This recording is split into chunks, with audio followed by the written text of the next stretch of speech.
The Iron For Mug me? Tavern had Of a course, smell. drink. Not the pleasant All right, then. smell of roasted venison or See? fresh baked For bread. me? Of No, course, the Iron drink. Mug smelled like All right, then. compromise. Like two species that had spent 3 centuries trying to kill each other, now trying to share the same space without starting another war. It smelled like tension pretending to be tolerance. Kara pushed through the heavy oak door and spotted her friends at their usual corner. Rogan's laugh echoed across the room before she even reached them. That laugh, the kind that made you want to punch something. Preferably Rogan's face. "Kara!" he bellowed, slamming his massive hand on the table. Green skin rippling over muscles that came from a lifetime of pretending strength mattered more than anything else. "Perfect timing. We were just discussing your situation." She slid onto the bench, armor creaking. 8 feet of orc warrior folding into a space meant for humans. Everything in this town was built for humans. Everything. What situation? The fact that you haven't taken a mate yet. Rogan leaned forward, grin wide and ugly. "You're what 23 summers most orc women your age already have at least one youngling underfoot." Kara drained half her tankard. The ale tasted like the smell of the place. Bitter. Resigned. "Most orc women my age don't have your personality, Rogan. Consider yourself lucky anyone mated with you at all." The table erupted in laughter. Rogan's grin widened. He didn't know when he'd been insulted. Never did. "Speaking of mating," he said, and Kara felt her stomach drop. Nothing good ever followed those words. "I have a challenge for you." "No. You haven't even heard it yet." "Don't need to." The answer is no. Rogan leaned forward, eyes glinting with that malicious joy that small minds mistake for intelligence. "I dare you to sit next to the human boy. The scholar, the one who looks like a strong wind would snap him in half." Kara followed his gaze to a corner table where a young human hunched over a massive book. Thin, pale, dark hair falling into his eyes. He looked like he weighed less than her left leg. "That's your challenge. Sit next to a human. Not just sit, buy him a drink, talk to him, make him so uncomfortable he leaves." The others at the table laughed, waiting for her to refuse, waiting to call her weak, waiting to add one more mark to the tally of reasons why Kara the warrior was actually Kara the joke. She stood up, grabbed 2 tankards, walked across the tavern toward the human boy. Conversations died as she passed. They always did. 8 feet of green-skinned muscle had that effect. The human boy didn't look up until her shadow fell across his book. When he did, his expression shifted to something between alarm and resignation. "Mind if I sit?" She didn't wait for an answer, just dropped onto the bench across from him. The wood groaned under her weight. "I brought you a drink. You look thirsty." He stared at the tankard like it might bite him. And that's when Kara felt it. Heat. Not the normal warmth of embarrassment radiating from his flushed face. This was different. Wrong. A heat that shouldn't exist. Emanating from him like standing too close to a forge. Waves of it rolling off his skin, invisible but undeniable. But nobody else seemed to notice. The humans at the next table didn't lean away. The bartender didn't comment. Just Kara feeling like her skin was too tight, her vision blurring at the edges from the sheer intensity of it. I'm sorry," the boy stammered. "Did you want this table I can move?" "Relax, just sitting. Name's Kara." Aldrich." His hands trembled as they gripped the book's edge. The leather bookmark sticking out looked worn, darkened at the edges, like it had been exposed to heat for too long. The heat intensified. Kara's skin prickled. Sweat formed at her temples, despite the cool evening air. "What are you reading?" Aldrich glanced down. "Oh, ancient curses, historical accounts of magical maladies." He stopped. "Sorry, it's boring. You probably don't care." "Curses, huh? Find anything interesting?" "Not really. Most of it's just theory, speculation." He looked at her with sudden wariness. "Why are you talking to me direct, unexpected from someone who looked like he apologized to furniture?" "Does there need to be a reason?" "Yes, people don't talk to me, especially not." He gestured vaguely at her.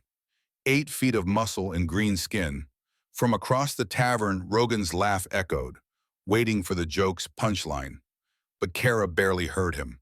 The heat was so intense now her vision blurred at the edges, and this fragile human boy sat there completely unfazed. like he didn't notice he was burning hot enough to make an orc warrior sweat. "You're right," Kara said, standing abruptly. The heat immediately lessened. Distance helped. Not much, but enough. "People are terrible. Drink's yours." She walked back on unsteady legs. When she sat down, Rogan was grinning. "That was fast. Couldn't even last 5 minutes." "Shut up, Rogan." His grin faltered. "You look like you've been standing in the sun too long." Kara grabbed her tankard and drained it. The cool liquid did nothing to stop the lingering sensation of heat on her skin. Across the tavern, Aldrich had returned to his book, like he hadn't just burned her from the inside out by existing. The worst part? She wanted to go back. 3 days later, Kara found herself at the Iron Mug again. She told herself it was normal routine. The fact that it was Wednesday instead of her usual Friday meant nothing. The fact that she immediately scanned for a thin human boy meant nothing. He was there. Same table, different book, same worn bookmark. Kara bought one drink, walked to his table, sat down. Aldrich looked up startled. "Oh, you're back." Observant. The heat hit immediately. Just as intense. Just as impossible. Her skin flushed, vision narrowing at the edges. But this time she was ready for it. This time she stayed. "Did you need something?" Aldrich asked. "No." "Then why?" "Can an orc sit where she wants?" Aldrich's mouth thinned, a hint of steel underneath all that fragility. "You're doing it again. Talking to me like I'm stupid. Like this is some joke I'm not getting. I don't know what dare your friends put you up to, but I'm not interested in being the punchline." "You're burning."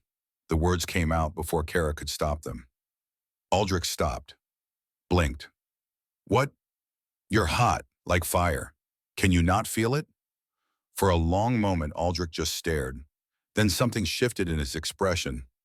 Relief, or maybe resignation. "You can feel it?" he asked quietly. "Of course I can feel it. It's like sitting next to a damn furnace." "Nobody else can?" He gestured around the tavern. Humans drinking, orcs laughing, nobody reacting to the waves of heat pouring off the boy. "Nobody. I've asked. Tested. For 3 years I've been burning alive from the inside, and nobody, not one single person, has ever felt what you just felt." The warmth surged stronger. Kara leaned back, but it followed her. Came from him like breath. 3 years. 3 years, 2 months, 16 days, since the day my mother died. His hand went to the bookmark, fingers tracing burned edges with the familiarity of ritual. "The heat started the day she passed, been getting stronger ever since. You're cursed." "Apparently." Aldrich pulled the bookmark out, held it up to the light. Once it had been brown leather. Now it was nearly black, crumbling at the edges. "Best we can figure, it's inherited. My mother had it too. She lasted 41 years before the heat consumed her. I'm only 19, so I have about 22 years left, give or take."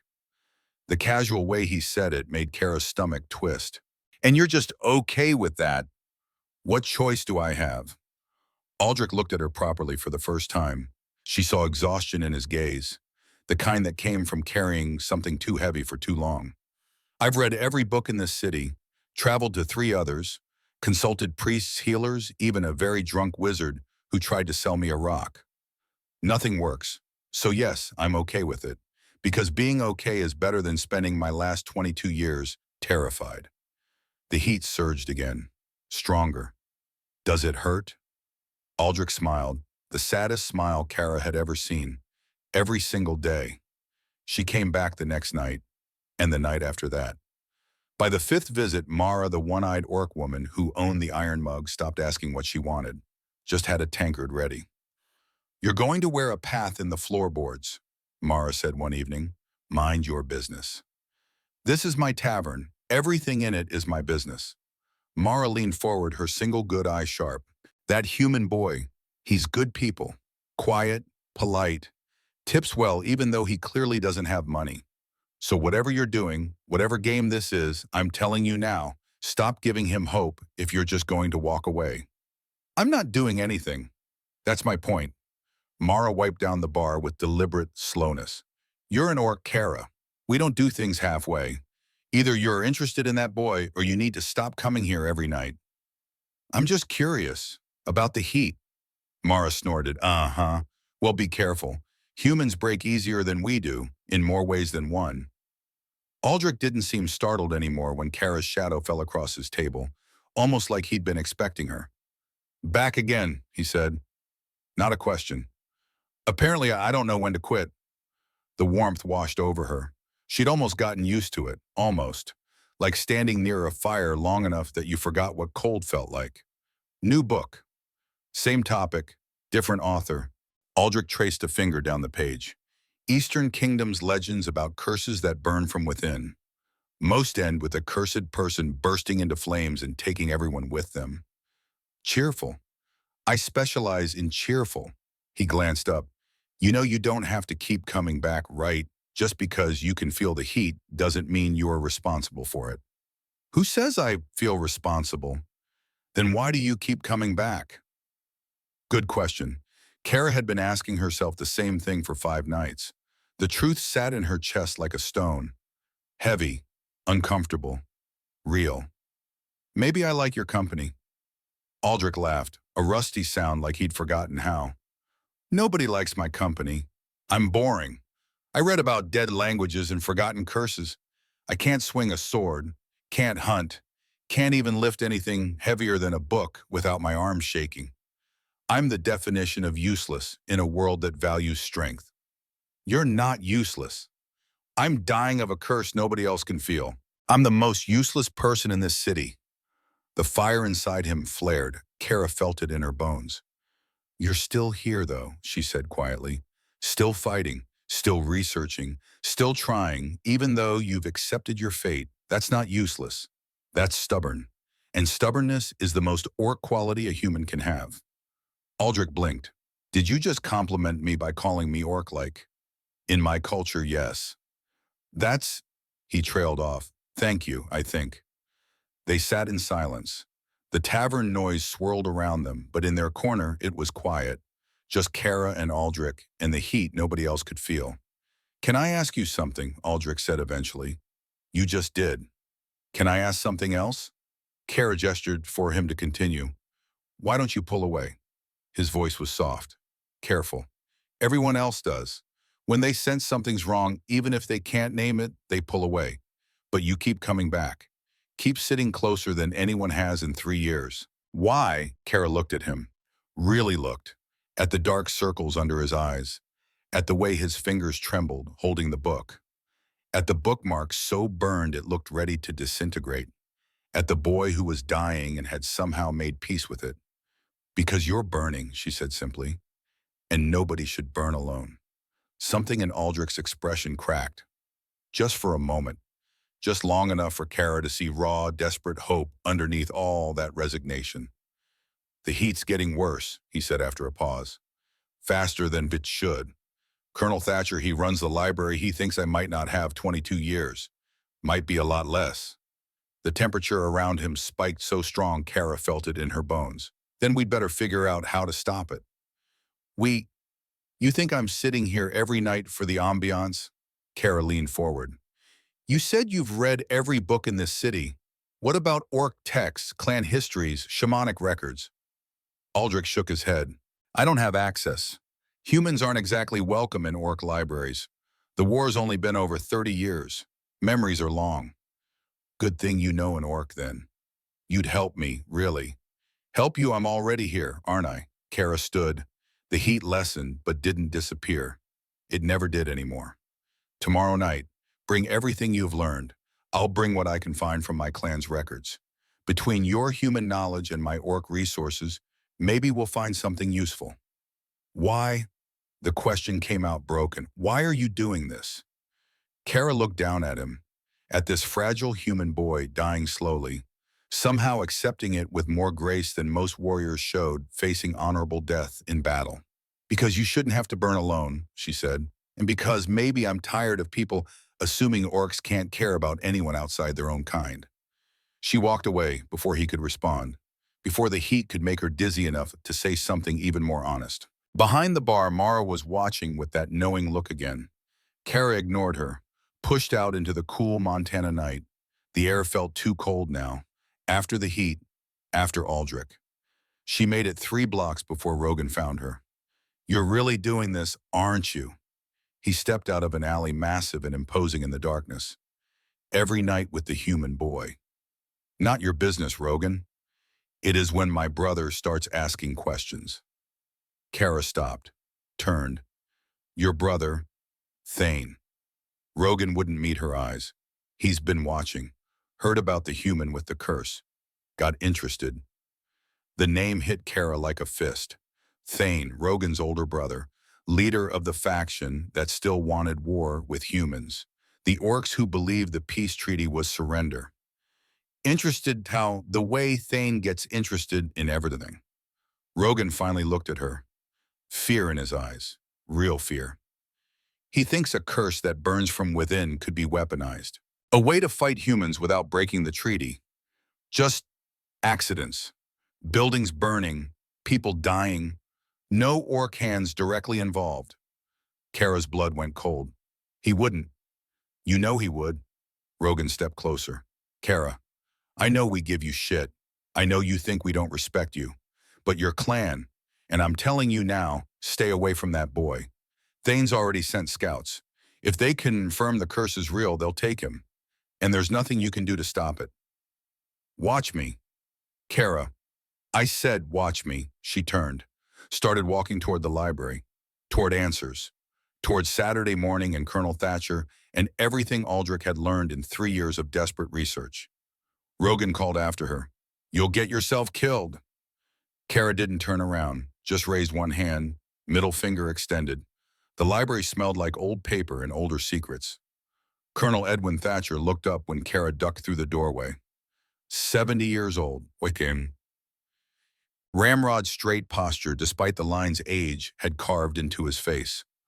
Eyes that had seen too much and forgotten nothing. Ah, he said, you must be Kara. Aldrich said you might come. The way he said it made Kara pause, like he'd been expecting her, like this was all part of some pattern he'd seen before. He talks about me constantly. Thatcher gestured to a chair, then seemed to reconsider. Or stand. Standing works better for your kind, I imagine. Kara remained standing. The library felt too small. Everything felt too small lately. Aldrich said you've been helping him research for 3 years. Yes. Thatcher pulled a worn journal from his desk. Leather cover, pages yellow with age. Poor boy came to me the day after his mother passed, desperate for answers I couldn't provide. He opened the journal. Kara saw cramped handwriting, diagrams, family trees stretching back generations. I failed him, Thatcher continued. 3 years of research, and the only thing I've confirmed is that he's going to die young, just like his mother, just like his grandmother. The curse runs in their bloodline like a river of fire. How many generations? As far back as we can trace. 8, 9, records get spotty after that. He showed her pages of meticulous notes. Always the same pattern. Curse awakens in late teens or early 20s, burns for 20 to 40 years, then consumes the host in weeks, sometimes days. Kara felt something cold settle in her stomach. Aldrich mentioned absorption rituals. Thatcher's hand stopped moving. He looked at Kara with eyes that had seen too many students come and go, too many promises broken.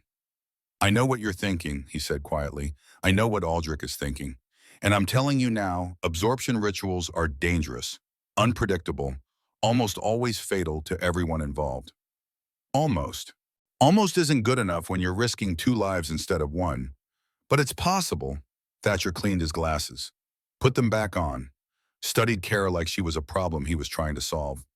The orc text suggests someone strong enough could survive, he said finally. But the orc texts were written by warriors who believed strength could solve any problem. Magic doesn't care about strength. Curses don't care about courage. They just are. And trying to wrestle them into submission gets people killed. So you're saying I shouldn't try? I'm saying you should think very carefully about why you want to try.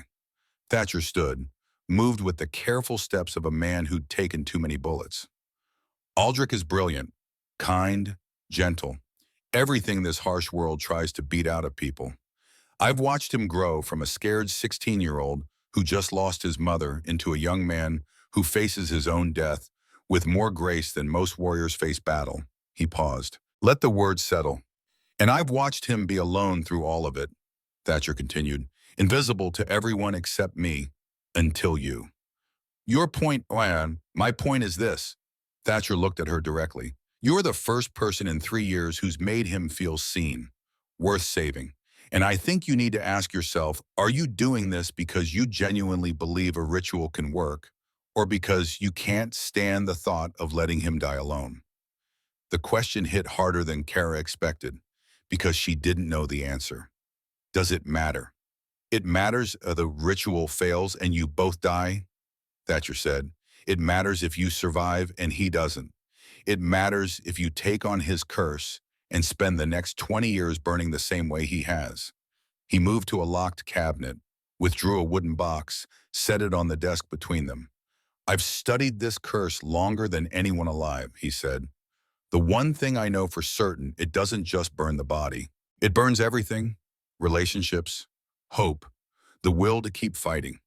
Aldrich's mother spent her last years watching everyone she loved pull away because they couldn't bear to watch her suffer. Thatcher opened the box. Inside lay a single photograph.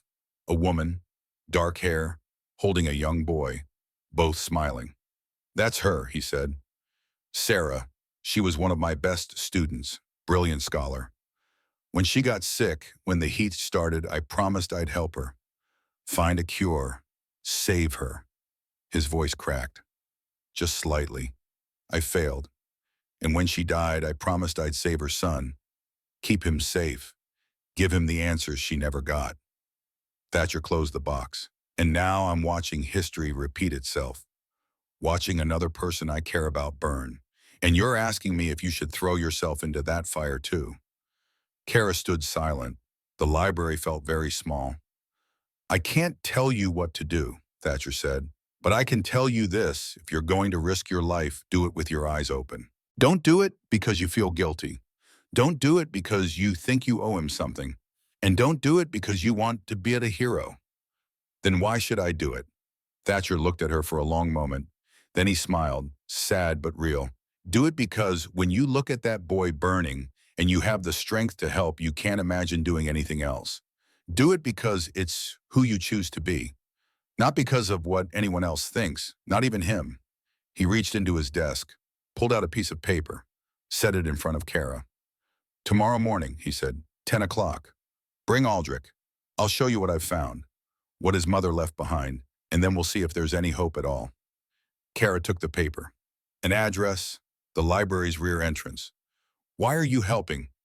Because I made a promise to a dying woman, Thatcher said simply.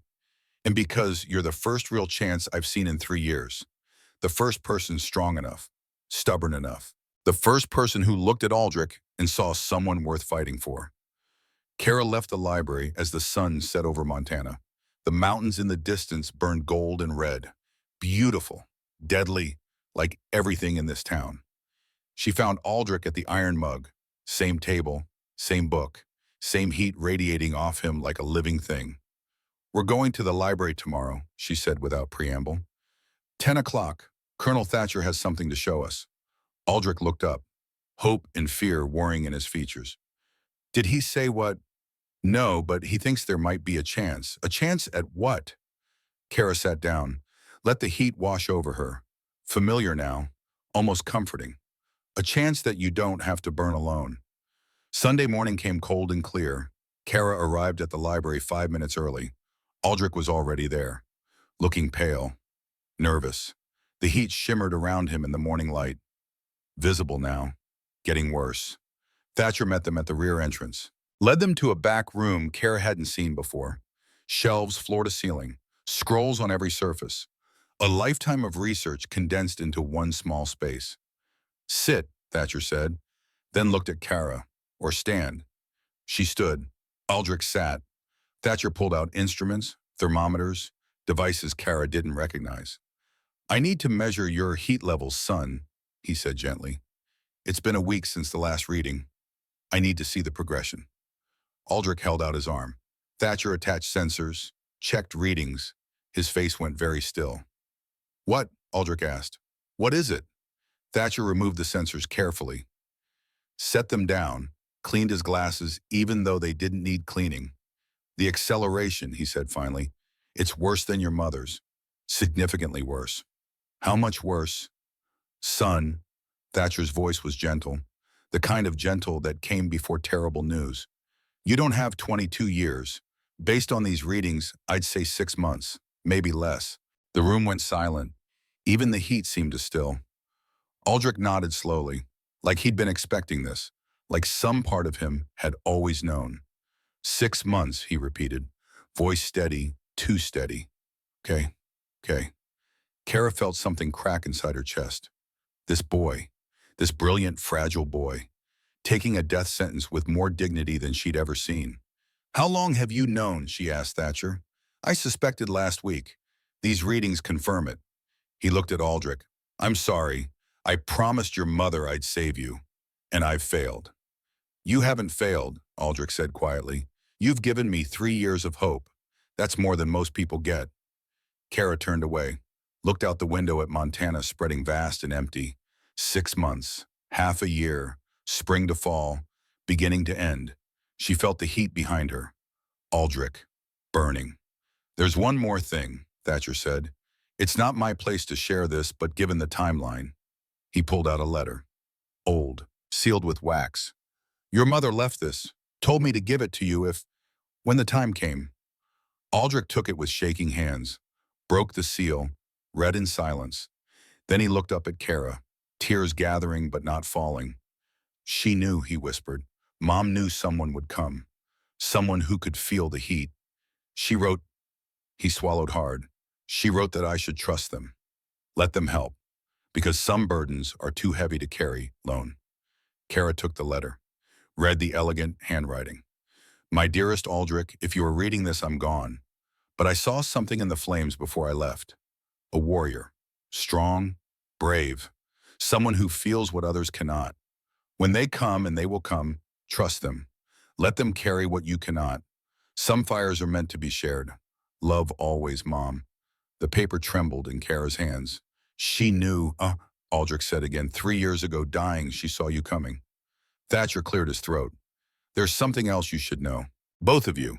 He gestured them to follow, led them deeper into the library, to a section locked behind iron gates. I've been contacted, he said quietly, by people asking about cursed humans, specifically about Aldrich. Kara felt her blood run cold. Who? They didn't give names, but the description matches your friend's brother, the orc warlord. Thane. If that's his name, yes. Thatcher unlocked the gate. He sent scouts, asked questions, wanted to know if the curse could be transferred, controlled, weaponized. Aldrich went pale. He wants to use me as a weapon. He wants to use your curse, Thatcher corrected. You're just the vessel. Kara's hands clenched into fists. When they were here 2 days ago, I told them nothing, but they'll be back. Thatcher looked at both of them, which means we're out of time. Whatever we're going to do, we need to do it now. The weight of it settled on Kara's shoulders. 6 months turned to 6 days, maybe less. Thane circling like a vulture. Aldrich burning brighter every hour. Show us, she said. Show us everything you've found about absorption rituals. Thatcher nodded, led them to a table covered in scrolls, orc texts, human grimoires, decades of research spread out like a map to the impossible. Understand, he said, that every documented attempt has ended in death. Both parties, no exceptions. Until now, Kara said. Thatcher looked at her, really looked. And for the first time since she'd met him, he smiled. Until now, he agreed. Let's get to work. Outside, the Montana sun climbed higher. Inside, 3 people bent over ancient texts, racing against time, against fire, against the certain knowledge that what they were attempting had never succeeded. But that didn't mean it was impossible, just that nobody had been stubborn enough to make it work. And stubbornness, Kara was learning, might be the most powerful magic of all. The old texts were worse than useless. Kara had spent 2 days digging through Colonel Thatcher's archives. What she found was myths, legends, stories that all ended the same way, in fire, curses that burned from within. Inherited flames, the consuming heat, different names across different cultures. Same concept, a magical affliction that slowly cooked you from inside until there was nothing left but ash and regret. Every single account ended in death. She spread the scrolls across Thatcher's desk, watching his weathered hands trace symbols older than the peace treaty, older than the war, ancient orc script that made her eyes hurt. This one, Thatcher said, pointing to a faded parchment, mentions absorption, transferring the burden from the weak to the strong. Kara leaned closer. The warmth from Aldrich sitting beside her was a constant pressure now, like standing next to a bonfire that never went out. What does it say? Thatcher's finger moved along the text. The strong may carry what the weak cannot. But the bond must be true, the sacrifice willing. And the vessel, he paused. The vessel must possess strength not just of body, but of spirit. Does it work? Aldrich asked quietly. It doesn't say. The text ends there. Incomplete. Thatcher removed his glasses, cleaned them, a habit Kara had noticed he employed when delivering bad news. But the fact that it mentions survival at all is significant. Every other ritual I've found assumes both participants die. Kara pulled the scroll closer, studied the orc runes. They were old dialect, pre-war, but she could make out enough. It says the warrior must be willing to burn, she said slowly. Not to burn, there's a difference. Is there? Thatcher looked at her with those sharp eyes that missed nothing. Because from where I'm sitting, both end the same way. No, Kara traced the symbol for fire, for choice, for the old orc word that meant both duty and honor. Jing means giving up. Burning means enduring. Carrying the flame because someone has to. Aldrich made a sound, half laugh, half sob. You're talking about taking my curse, carrying it for the rest of your life. That's not enduring. That's martyrdom. It's duty, Kara said, and meant it. The library fell silent. Outside Montana, rain drummed against windows. Day 8 of their research. 6 months minus 1 week of Aldrich's life remaining. The math was simple, brutal. Thatcher stood, moved to a locked cabinet Kara hadn't noticed before, withdrew a journal bound in cracked leather. There's something I need to tell you both, he said. Something I should have mentioned earlier. He set the journal on the desk, opened it to a page marked with a black ribbon. 25 years ago, I helped someone attempt an absorption ritual, a woman with the same curse Aldrich carries. She was 39, had a daughter, wanted desperately to live long enough to see her grow up. Kara saw where this was going, felt it like cold water down her spine. Aldrich's mother, she said. Yes. Thatcher's hands trembled slightly. Sarah came to me when the heat became unbearable. She'd researched everything, same as her son, found the same dead ends. But she'd also found a volunteer, an orc warrior named Deck. Good man, strong, believed he could carry the curse in her place. What happened? Aldrich's voice was barely a whisper. We performed the ritual under a full moon. Old orc circle outside town. Same one where, Thatcher swallowed hard. The curse transferred. For about 30 seconds it worked. Deck burned, Sarah was free, and then the curse rebelled, consumed them both. He turned the journal around. Kara saw sketches, medical diagrams, 2 bodies burned beyond recognition. I watched them die, Thatcher said quietly. Listened to Sarah scream as the fire took her. Watched Deck try to fight it. Neither stood a chance. The curse didn't want a new host. It wanted to destroy. Aldrich stood abruptly, walked to the window, pressed his forehead against the glass. You're telling us this won't work, he said, that we're wasting our time. No, Thatcher looked at Kara. I'm telling you that I failed once, that I watched the ritual go wrong, and that I see something different this time. Something I didn't see with Deck. What? He volunteered out of pity, wanted to help a dying woman because it seemed honorable, noble. Thatcher gestured at Kara. You're not doing this out of pity. You're doing it because you can't imagine not doing it. That's different. That matters. Kara felt the weight of his words, the responsibility. The ritual failed because Deck didn't truly choose it, Thatcher continued. He chose the idea of being a hero. When the curse tested him, when it showed him what carrying it would mean, he flinched. And that moment of doubt killed them both. So what are you saying? Kara asked. I'm saying if you do this, you need to be absolutely certain. No doubt. No hesitation, because the curse will test you.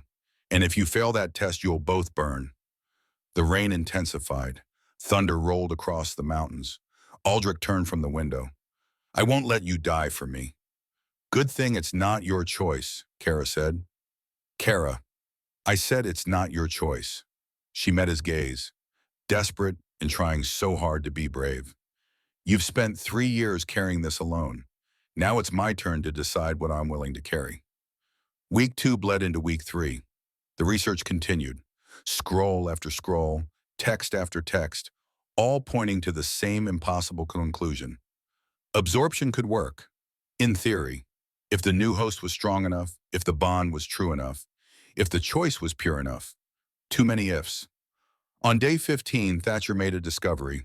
Look at this. He spread an ancient orc scroll across the desk.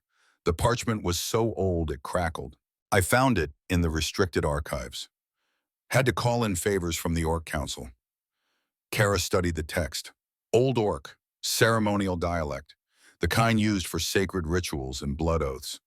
It's the complete absorption ritual, Thatcher said, or at least more complete than anything we've seen. It describes the process in detail, the requirements, the warnings. What does it say? Aldrich leaned forward, heat shimmering around him. Kara read aloud, translating as she went. Truth spoken freely, bond forged in choice, not need. The fire must recognize its new home, must choose to burn in flesh that can endure. She paused, looked at Thatcher. The last third is still missing, she said. It cuts off right at the incantation. I know. Thatcher's expression was grim. But it's the furthest I've gotten in 25 years. It's more than I had with Sarah. Aldrich pulled the scroll closer. His fingers trembled. Truth spoken freely. What does that mean? Exactly what it says, Kara replied. Both participants must speak truth. Complete honesty about why they're doing this, what they mean to each other. No lies, no half-truths. And bond forged in choice, not need. Thatcher answered that one. It means the person taking the curse can't be doing it because they feel obligated, or guilty, or because they think they have no other option. It has to be pure choice, free will. The implications settled heavy in the room. That's impossible, Aldrich said. You're already involved, already helping. How can your choice be free when you're this deep in? Because I can walk away at any time, Kara said simply, and choose not to. The days blurred together. Research in the mornings, training in the afternoons. Kara had decided that if Aldrich was going to survive, he needed to be able to defend himself, at least long enough to run if Thane's warriors came. They practiced in the clearing behind the library. Kara teaching basic defensive moves. Aldrich trying gamely despite his fragile human frame. No, Kara said for the 10th time. You're telegraphing. I can see the punch coming from a mile away. Aldrich lowered his fists. Sweat dripped down his face despite the cool mountain air. The heat around him made everything shimmer. I'm not built for this, he said. You're built for survival. That's what matters. Kara demonstrated again. It's not about strength, it's about using your opponent's momentum against them. You're smaller, faster. Use that. They practiced for another hour. Aldrich improving marginally, Kara patient in ways that surprised her. When they finally stopped, Aldrich collapsed onto a fallen log, breathing hard. Kara sat beside him, ignoring the heat that poured off his skin. Can I ask you something? Aldrich said after catching his breath. You're going to anyway. Why does it matter to you, really? He looked at her. I know what you said about burning alone, but there's more to it than that. I can tell. Kara was quiet for a long moment, choosing words carefully. My whole life, she said finally, I've been trying to prove I'm worth something, worth respect, worth acknowledgement. I fought harder than any warrior my age, took missions nobody else wanted, and you know what I got for it? What? Nothing. Mockery from Rogan and his friends. Dismissal from the clan elders. The assumption that I was desperate. Pathetic. She picked up a stone, turned it over in her hands. Then I met you. And for the first time, someone needed me for something other than my ability to break skulls. You needed me for me. That's not true, Aldrich said quietly. I need you because you are the only one who can feel the heat. That's not about you as a person. That's about your ability. No, Kara met his gaze. You need me because I choose to be here, because I keep coming back, because I see you as worth saving. That's different than needing a warrior. That's needing Kara. Aldrich was silent. The temperature between them rose slightly. Thatcher told me something, Kara continued, about duty. He said real duty isn't about reward or recognition. It's about looking at someone who needs help and saying, I can, therefore I must. No glory, no validation, just the quiet knowledge you did right. And that's what this is, duty. Yes, and choice, and maybe, she trailed off. Maybe what? Maybe the first time I felt like my strength actually matters for something good. They sat in silence, the Montana wilderness spreading vast around them, two people trying to find meaning in impossible circumstances. Day 21 came cold and sharp. Kara arrived at the library to find the front door hanging off its hinges. She ran inside, found chaos. Books scattered, shelves overturned, and in the center of it all, Colonel Thatcher, bleeding from a cut above his eye, rifle in his hands, 3 orc warriors unconscious at his feet. They came for the boy, Thatcher said, voice steady despite the blood. Thane's men. Where's Aldrich? Hidden. Back room, locked door. Thatcher gestured with the rifle. But they'll be back. Thane himself this time. Kara heard footsteps, heavy, multiple sets, coming from the rear entrance. Stay behind me, she ordered Thatcher. I'm a retired colonel. I don't hide behind anyone. The door exploded inward. 4 orc warriors poured through, and behind them Thane.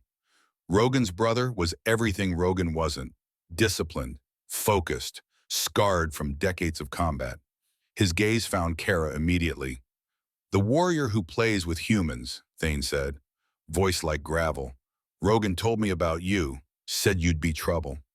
Smart of him. Not smart enough to stop me. Thane gestured at his warriors. Take her, don't kill her. The human boy watches her die slowly, maybe he'll be more cooperative.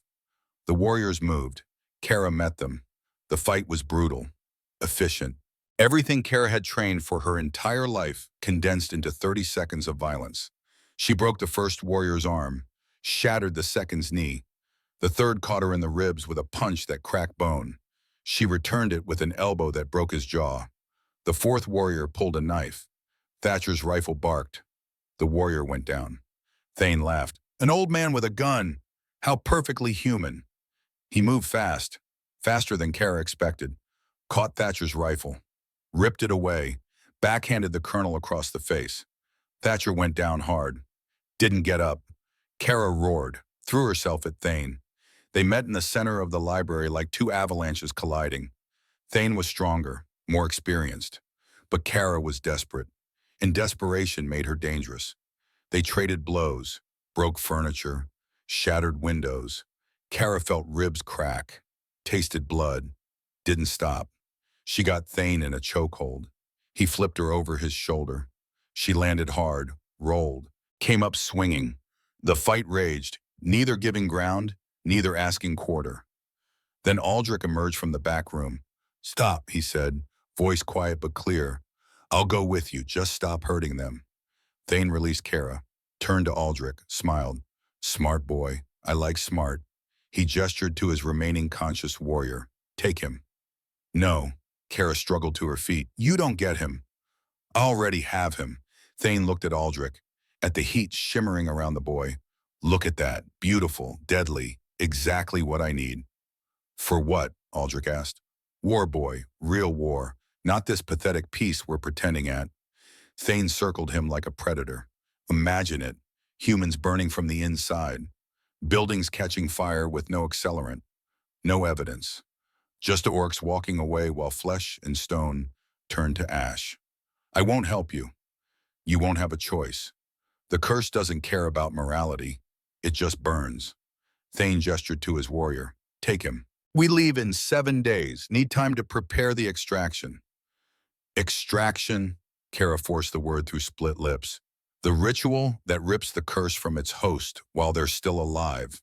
Hurts like hell, I'm told. But it preserves the curse, makes it transferable to anyone we choose. Thane looked at Kara. Any volunteers you want, burned alive warrior, I'm accepting requests. He walked out. Warriors dragging Aldrich. Kara tried to follow, collapsed. Thatcher crawled over, pressed a hand to her bleeding side.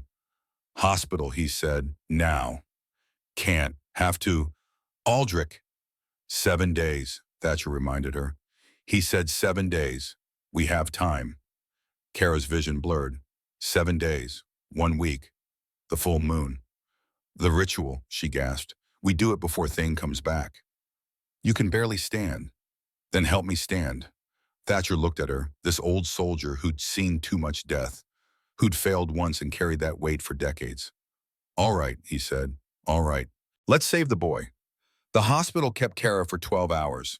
Cracked ribs, concussion, severe bruising. The doctor wanted to keep her longer. Kara left anyway.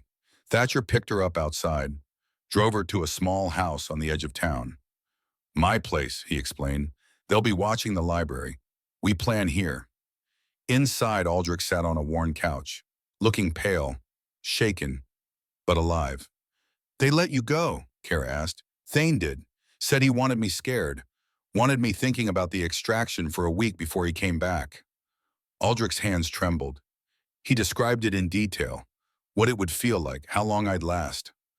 Kara sat beside him, ignored the pain in her ribs. He's trying to break you. It's working. Good, Thatcher said from the kitchen. Return with 3 cups of coffee. Fear means you're taking this seriously, means you understand the stakes. He set the cups down, pulled out the incomplete scroll. 7 days until Thane returns. The full moon is in 6 days, day 28 by my count. You want to do the ritual before Thane comes back, Aldrich said. I want to make his trip pointless, Thatcher corrected. If the curse is gone, transferred to Kara, he has nothing to extract, nothing to weaponize. You're useless to him. And if the ritual fails, then we all burn together, which is better than letting Thane turn you into a weapon. Kara drank her coffee, let the heat of it fight the heat from Aldrich beside her. 2 different fires, one chosen, one not. 6 days, she said. What do we need? Thatcher pulled out a list. Sacred space. The old orc circle will work. Preparations, herbs, symbols. I have most of it, and, he paused, a shaman, someone who knows the old ways, someone who can guide the ritual even with incomplete instructions. I know someone, Kara said. Greta, she's old clan, knows rituals the elders have forgotten. Will she help? If I ask her to. The next morning, Kara found Greta in the mountains. The old orc woman lived in a cabin that predated the peace treaty, predated the war, maybe predated time itself. Knew you'd come, Greta said before Kara could speak. She sat on her porch smoking a pipe that smelled of sage and something darker. Felt it in the bones. Foolish warrior wanting to do a foolish thing. I need your help. You need a miracle. I don't do those. Kara sat uninvited. The absorption ritual, the old kind, pre-war. Greta's gaze sharpened. That's forbidden knowledge. Banned after the war. Too many dead. Too many cursed. Someone I care about is dying. I can save him. By taking his curse. By burning in his place. Greta puffed her pipe. You know the success rate of absorption rituals. 0. Close enough to 0 it might as well be. She looked at Kara with eyes that had seen generations pass. So why are you here? Because Colonel Thatcher thinks I'm different. Strong enough. Stubborn enough because Aldrich's mother saw me coming in her last visions.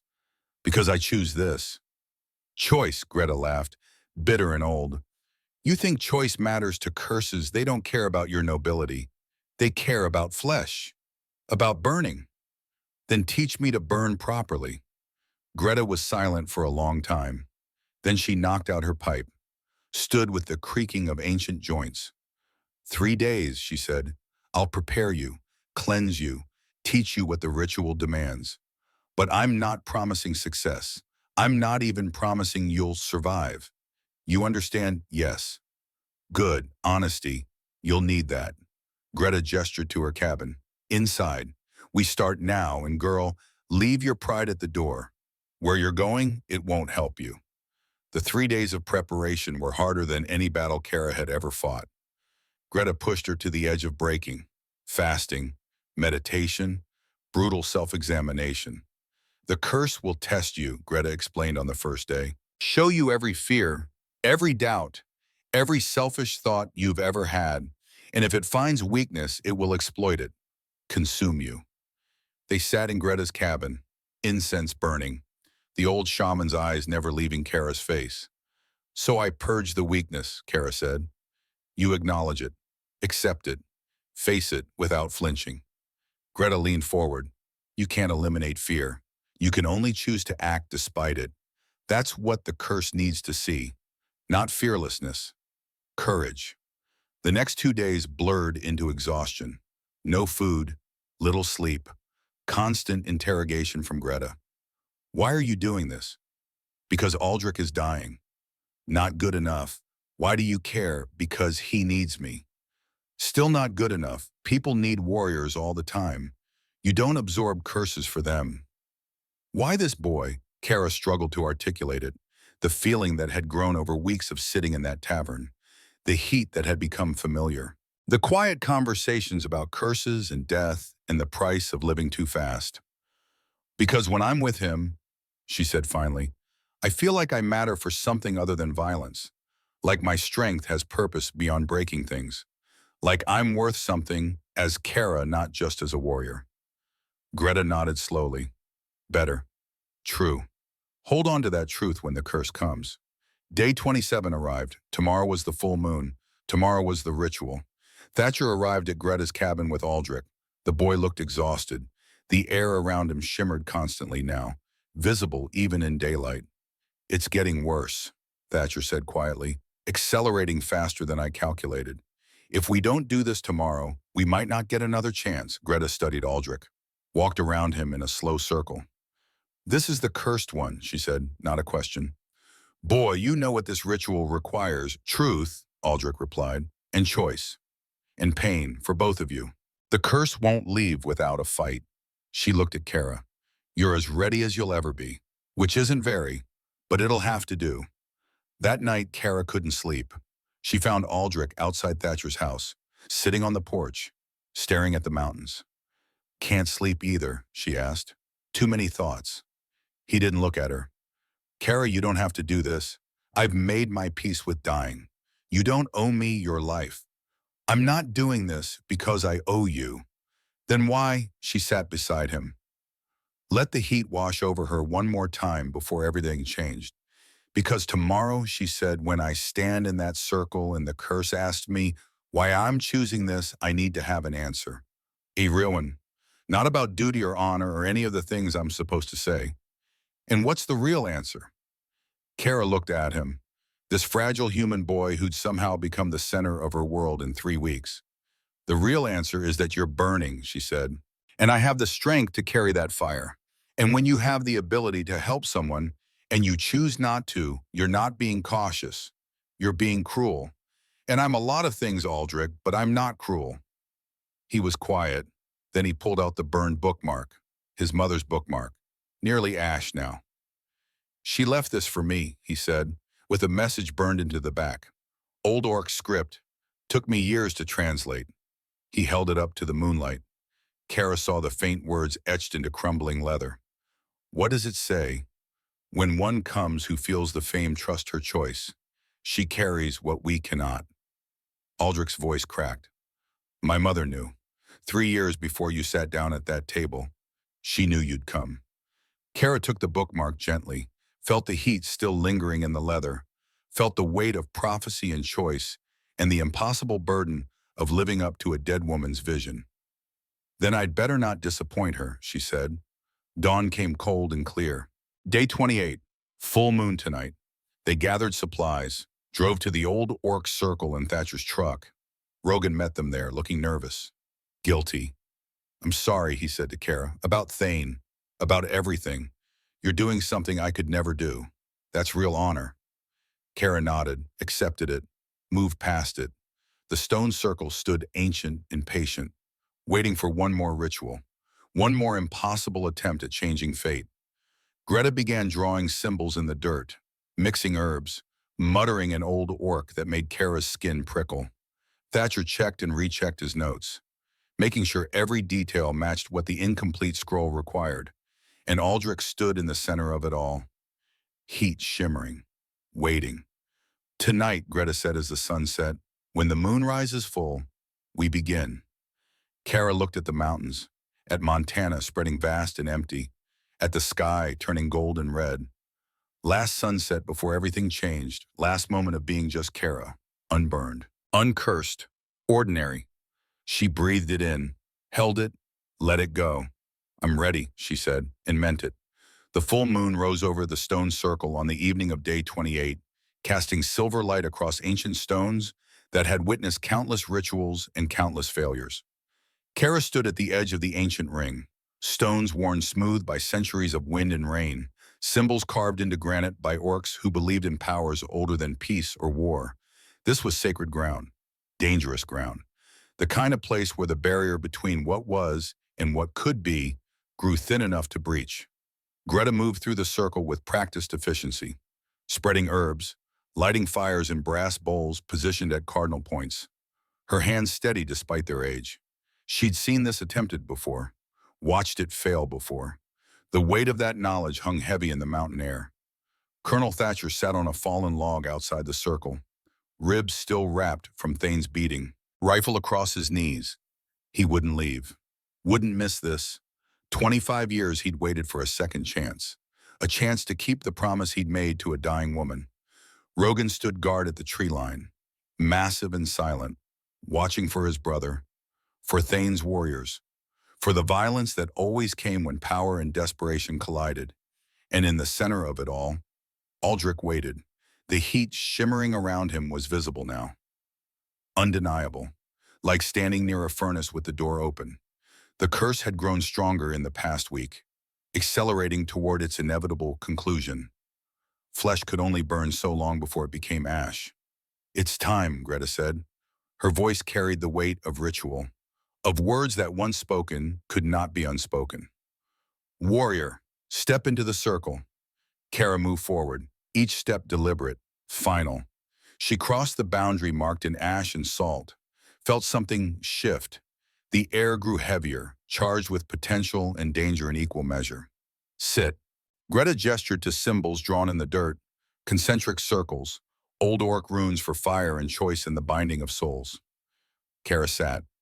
Aldrich sat across from her, close enough that the warmth from his body washed over her in waves, close enough to see the fear in his gaze, and the hope, desperate, terrified hope. This ritual requires truth, Greta began, her voice taking on the cadence of ceremony. Not partial truth, not comfortable truth, complete and total honesty about who you are and why you're here. The curse will accept nothing less.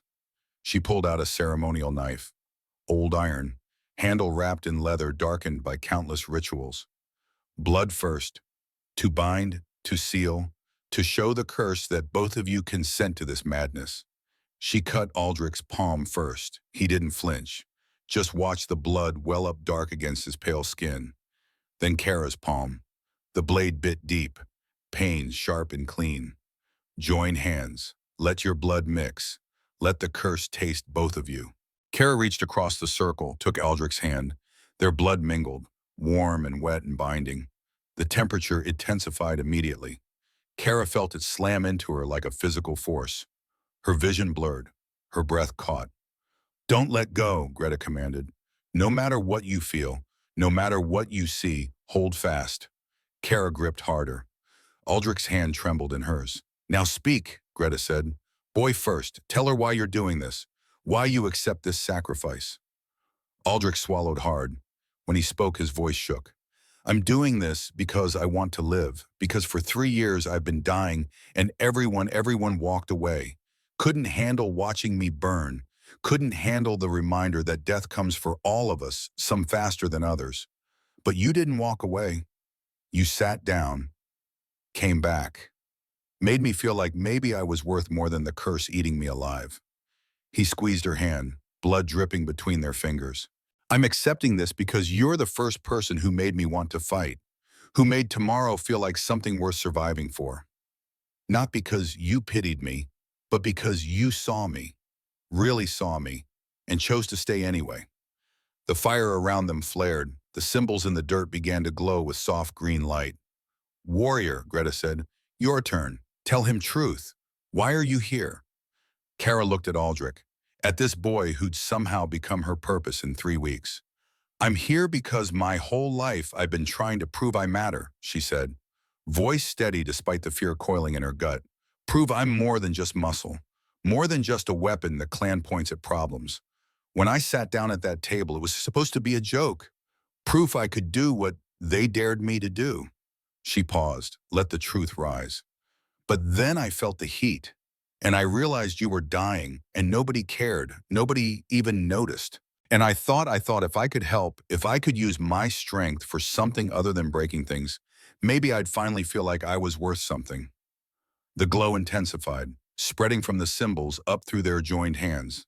I'm not doing this because I love you, Kara continued. I barely know you. I'm doing this because it's right, because you deserve to live, because I have the strength to carry what you can't. And when you have that power and don't use it, you're not being careful. You're being cruel. She met his gaze. I choose this, not because I owe you, not because I want glory, but because this is who I choose to be. A warrior who protects the vulnerable, who carries burdens others can't. That's the only validation I need. The circle erupted with light, green flames shooting upward. Not hot, not burning, just present, alive. Greta's voice rose in the old tongue, words Kara barely understood. Ancient Orc. The language of blood and stone and fire that predated nations. The curse responded. Kara felt it like a living thing, felt it recognize her, test her. She saw visions flooding her mind, years of pain, every day burning hotter, flesh cooking from the inside, watching friends pull away, lovers flee, family grow distant because they couldn't handle the reminder of mortality. She saw herself at 30, hair gray from stress, skin flushed with permanent fever, fighting to function through constant agony. She saw herself at 35, weaker, slower, the heat consuming her vitality faster than her orc constitution could regenerate. She saw herself at 40, bedridden, burning so hot that metal glowed red when she touched it. Aldrich old now, watching helplessly as the curse that saved him destroyed her. The curse showed her an alternative. She could let go, walk away, live a normal life. 80 years instead of 40. Grandchildren. Peace. The simple pleasures of existence without suffering. All she had to do was release Aldrich's hand.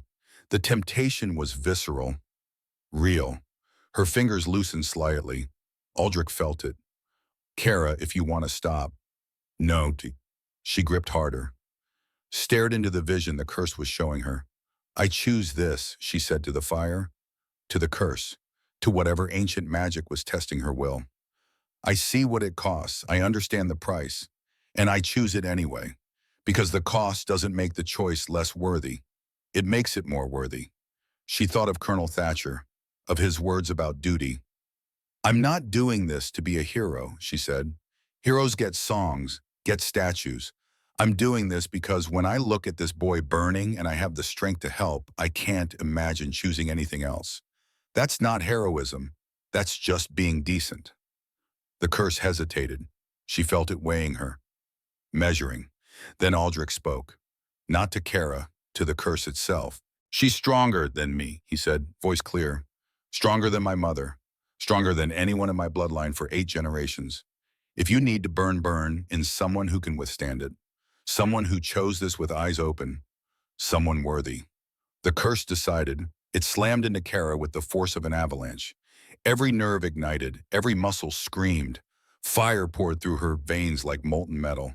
She felt Aldrich's 3 years of sufferings condensed into seconds. Felt his mother's death, his grandmother's death. 8 generations of burning compressed into one overwhelming moment. Kara screamed, couldn't help it. Couldn't contain the agony of flesh rewriting itself to accommodate fire. But she didn't let go. Aldrich gasped as the heat ripped from his body. felt the curse tearing free, leaving emptiness where it had lived for 3 years. The green flames roared higher, the cymbals blazed, Greta's chanting reached a crescendo, and then silence. The flames died. The light faded. Kara collapsed forward, barely catching herself with her free hand.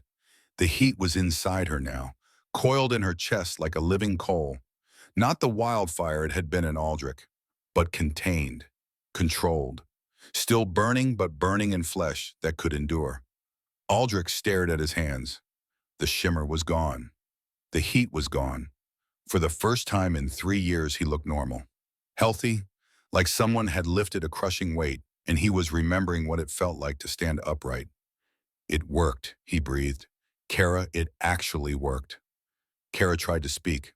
Couldn't. Everything felt too intense, too fast, too bright, like every sense had been turned up several notches. She could hear Thatcher's heartbeat from outside the circle, could smell Rogan's sweat from the tree line, could feel the individual grains of dirt beneath her knees. This was how Aldrich had lived. Everything accelerated. Everything amplified. Don't move, Greta said. She checked Kara's pulse. Her temperature, fevered but stable. The curse has transferred completely. She turned to Aldrich, checked him with the same efficiency. Clean, no residual heat, no trace of the curse. Greta sat back on her heels, looked at Kara with something like respect. You did it, warrior. You actually did it. Thatcher approached the circle's edge. Can she walk? Give her time. The body is adjusting. Orc constitution is handling the curse better than human, but it's still a shock. Kara forced herself upright. Her legs felt unsteady. The world tilted and spun. I'm fine, she managed. You're not fine, Aldrich said. He moved to help her, touched her arm. The fire between them surged, but it didn't hurt him anymore. Just recognition, like the curse remembered where it came from. How do you feel, he asked. Like I drank 40 cups of coffee and then sprinted up a mountain. Kara steadied herself. Everything's too much, too fast. That's how it feels at first. It gets better, sort of. You learn to filter it. They helped each other stand, two people bound by fire and choice, and the impossible thing they'd just accomplished. Thatcher approached slowly, looked at them both, at Kara burning, at Aldrich free. You kept your promise, Aldrich said to him, to my mother. You saved me. I didn't save you. Thatcher looked at Kara. She did, and she did it better than I deserved. They rested through what remained of the night, Kara propped against stone, learning to breathe through the intensity of her new existence. Aldrich beside her, marveling at the absence of heat for the first time in 3 years. Greta packed her ritual supplies. Thatcher dozed against his log. Rogan maintained watch. The moon crossed the sky, Montana wilderness silent around them. Dawn broke cold and clear over the mountains. That's when Rogan's warning shout shattered the peace. Torches from the east. Kara struggled to her feet, body still adjusting to the curse's presence. Saw lights emerging from forest shadows. 10 warriors. And in the center, unmistakable, even at distance, Thane. He'd come at dawn of day 29, exactly as his ultimatum had promised. Well, Ben, Thane's voice carried across the clearing as his warriors spread into formation. This is unexpected. He stopped at the circle's edge, studied Aldrich standing free and healthy, studied Kara with heat shimmering visibly around her frame. The curse transferred, Thane said. Not a question. You actually did it. Your extraction is pointless, Kara said. The curse is gone from the saw. Transferred to me, you wasted your time. Thane studied her, then smiled. It was not a pleasant expression. Even better, he said. An orc warrior with the curse, stronger than the human, more useful, more controllable. He gestured to his warriors. Take her. The boy is irrelevant now. The warriors moved in. Kara met them head on. The curse exploded through her. Not pain anymore. Power. She felt the heat surge, felt her vision shift. Suddenly she could see them clearly despite the dawn shadows. Could see the warmth of their bodies, their blood pumping, their weak points glowing like targets. Heat vision. The curse's gift. She moved faster than she'd ever moved. The accelerated life force that had been killing Aldrich now made her superhuman.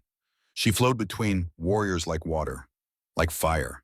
The first warrior swung, She ducked under his fist, drove her palm into his solar plexus. The fire discharged on contact. He screamed, went down clutching burned flesh. The second and third attacked together. Coordinated, experienced. Kara didn't think, just acted. The curse guiding her, showing her openings, weak points. She broke one's knee, shattered the other's jaw. Both fell. Aldrich shouted, "Left flank!" Kara spun, saw the warrior with the axe, saw the trajectory, ducked. The blade whistled past her head. She grabbed his wrist, channeled heat through her grip. The warrior's skin blistered. He dropped the axe. She swept his legs, drove an elbow into his temple as he fell.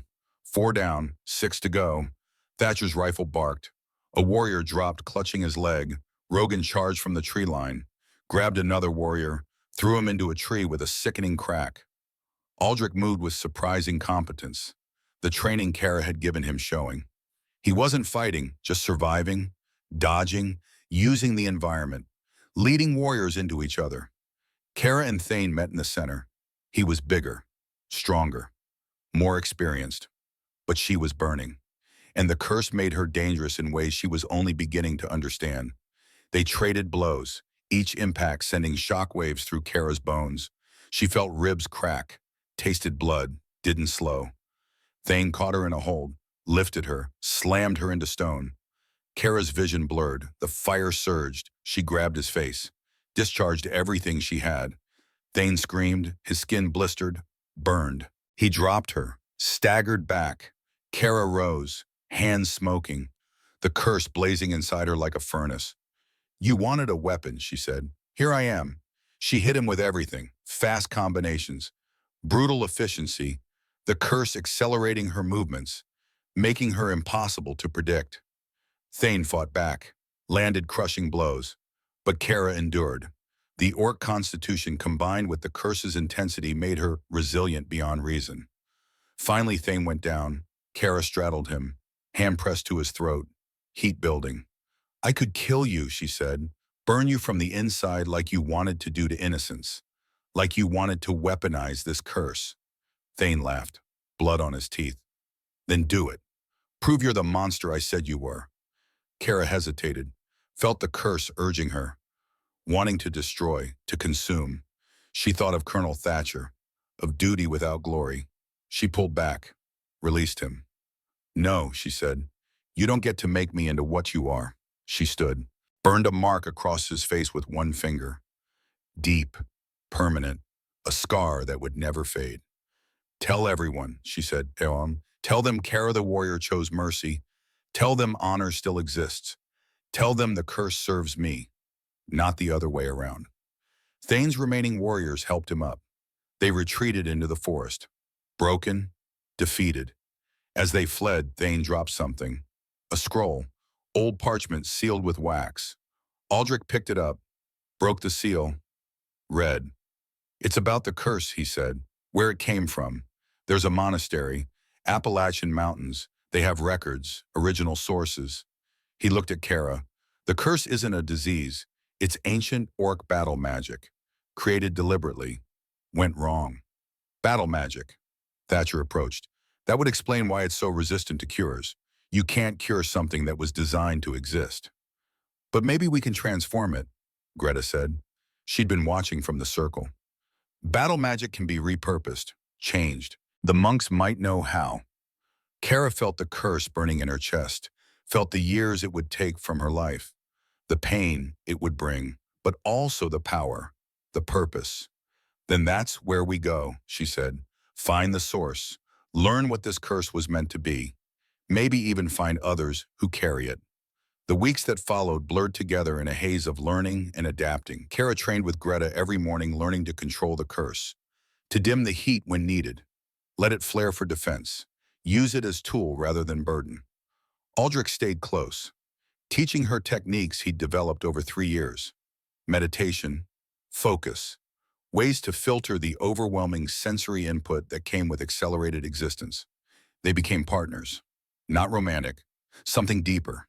Two people bound by fire and choice and the understanding that some burdens were easier carried together. By the 3rd month, word had spread. Other curse bearers across America, hearing about the successful transfer, reaching out, desperate for hope. Thatcher coordinated, set up a network, research shared, resources pooled. The library became a hub for those who burned and those who helped them burn. The fifth month brought their journey east, Aldrich and Kara, across American vastness, mountains and plains and cities that never slept, following the scroll's directions to the monastery hidden in Appalachian hills. The monastery sat camouflaged among ancient trees, stone buildings worn smooth by centuries, orc refugees from wars nobody remembered, keepers of knowledge too dangerous to share.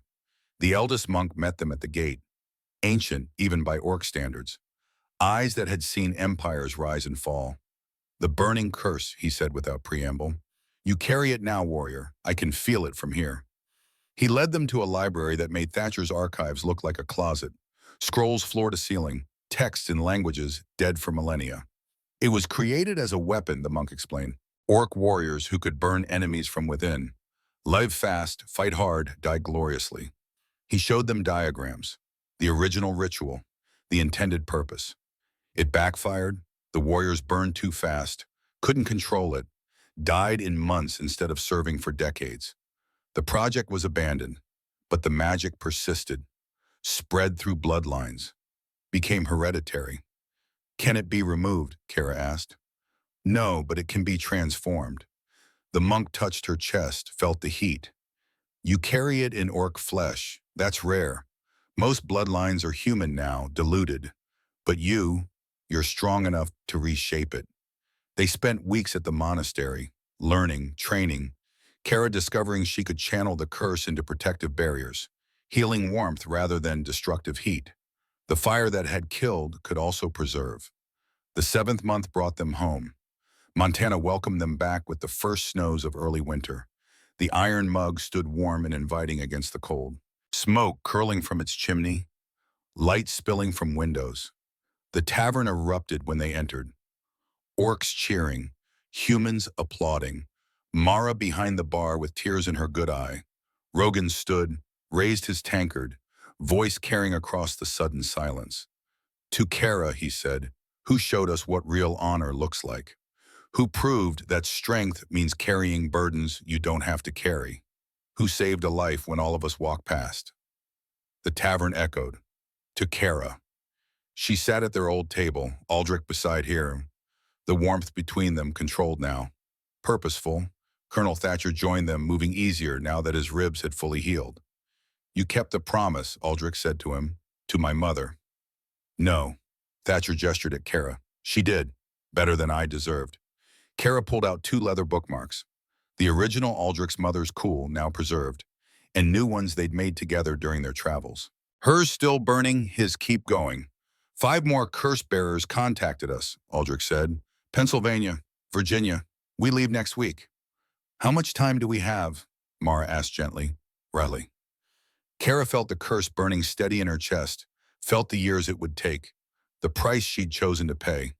She thought of Thatcher's words about duty, about choosing to carry burdens you didn't have to carry. "Enough," she said. "We have enough time." Aldrich raised his tankard. "To impossible choices." Kara raised hers. "To carrying fire together." They drank. The fire pulsed between them, not painful anymore, just present. A reminder of what they'd survived and what they'd chosen. Outside Montana, sunset painted the mountains gold. The world turned despite everything. And in a corner where a warrior had once sat down next to a dying scholar as a joke, 2 people prepared for tomorrow. For the next person who burned alone. For the next impossible choice. Still burning. Keep going. Words to live by when you'd learn to make a home in the flames.